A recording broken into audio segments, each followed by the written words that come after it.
Hey guys, Drift0r here. Welcome to Battlefield 3 In-Depth. In today's episode, I'm going to be reviewing the AKS 74U, and I gotta tell you, my gameplay here is a little bit shaky at parts because I had to fundamentally change the way I play the Engineer class in order to play to the weapon's strengths and do this review a little bit better. But we're not going to talk about that right now. The first thing we're going to move on to is the damage. This weapon deals 25 damage up close, but drops off to 14.3 damage at a distance. What this means for you guys is that as long as you're shooting somebody in the body, it's going to take between 4 and 7 shots to kill.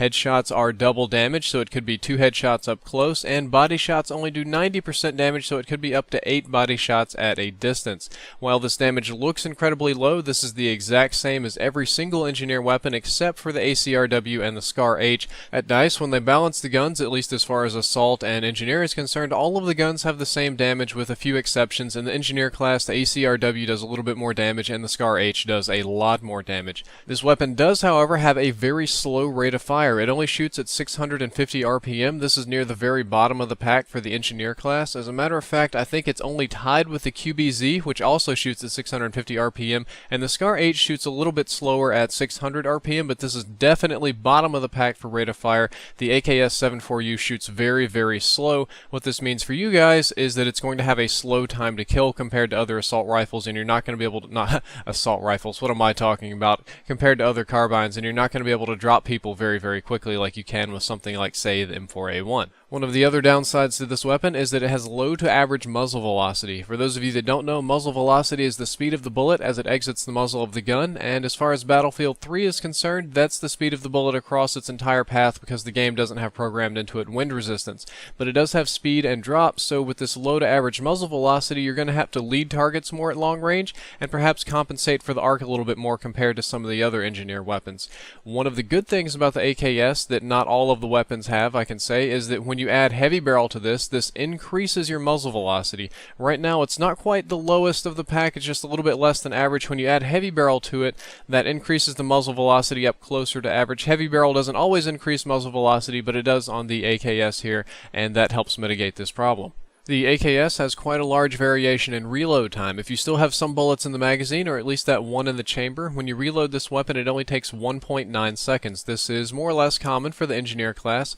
However, if you empty all of the bullets out of your magazine and then need to reload it, it takes up to 3 seconds, which I find incredibly annoying and slow, and even though I find it slow and it frustrates me, it's really not any different from the class, so compared to all the other engineer weapons, this is more or less normal. Discussing the recoil on this weapon is a little bit more complicated because numerically anyway, it has very average recoil. When you look at the amount of recoil or kick per shot, it's more or less average. Some guns have more, some guns have less, but this one's more or less the bearer of standards for average recoil.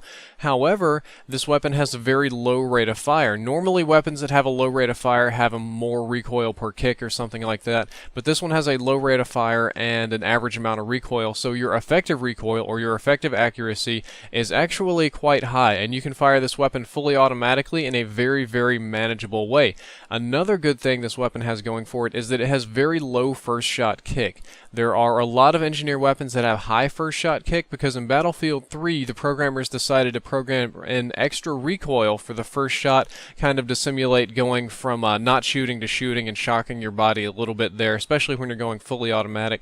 Most engineer weapons have about a 2.5 to 3 times first shot recoil. The AKS 74U only has 1.5x. The only weapon in the entire engineer class that does better than this is the SCAR-H, which only has 1.35x. So this has one of the lowest first shot recoils in the entire engineer class, and because it has a low rate of fire and it's a more or less average recoil per shot, that makes burst firing this weapon extremely effective, and firing it in single shot mode is also way more effective than other engineer weapons.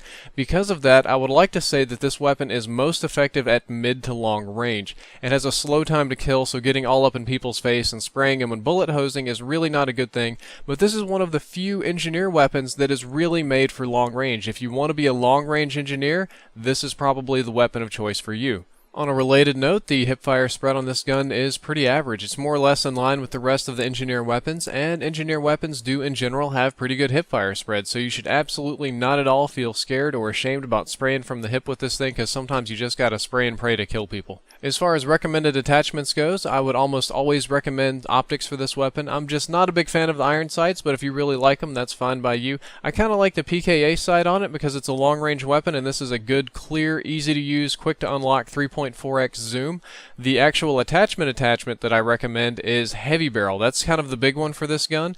This gun is meant to be a long-range engineer weapon, and nothing really helps that more than heavy barrel. It increases the range, or the damage drop-off range, thus making it do more damage over range. It mitigates the low muzzle velocity problem by increasing the muzzle velocity so that your bullets get there faster, you need to lead them less, etc., etc. And Battlefield 3 has programmed into it an invisible crosshairs. When you aim down sight, unlike Call of Duty or Counter-Strike, your bullets don't actually always go where your crosshairs or where your dot is. It has sort of an invisible hipfire box around that, and when you're aimed down sight, it's extremely tight. But at long ranges, you do get some random wobble to the left, to the right, up, down, and the more you bullet hose, the more you spray, the bigger that gets. Heavy barrel tightens that up significantly and very greatly increases your long-range accuracy. It does add some vertical recoil, but in the case of the AKS 74U, it doesn't add very much compared to the other guns, and this gun has fairly low recoil anyway, so it's not much of a problem. Aside from that, I like to run it with a foregrip, which more or less reduces all of my horizontal recoil, so I only have to deal with vertical recoil for the most part. Foregrip actually makes your aim down sight's accuracy less, but the heavy barrel makes it so much more accurate, it just completely dominates and removes that negative effect of the foregrip. I'd never use the foregrip on any gun without heavy barrel or suppressor. It's also totally acceptable to get rid of the foregrip and go with a bipod if you'd like. I like to be a little bit more mobile with this weapon, so I don't bipod it, but if you like bipods, if that's your thing, that is an excellent, excellent attachment because it makes you much better at killing people long range. As I've said before, if you plan to use the AKS 74U, use it as a long-range engineer carbine. This is just a long-range weapon. It's right there with the QBZ and the Scar H. It's made to play the long engineer game. I usually tell people that engineers are a class that needs to get down and dirty with it, so you're looking for high rate of fire, spray guns, silencers, that sort of thing. This weapon is kind of the exception to the rule. This is the long-range precision engineer weapon. So if you don't like getting up in all the combat, this one's probably going to be for you.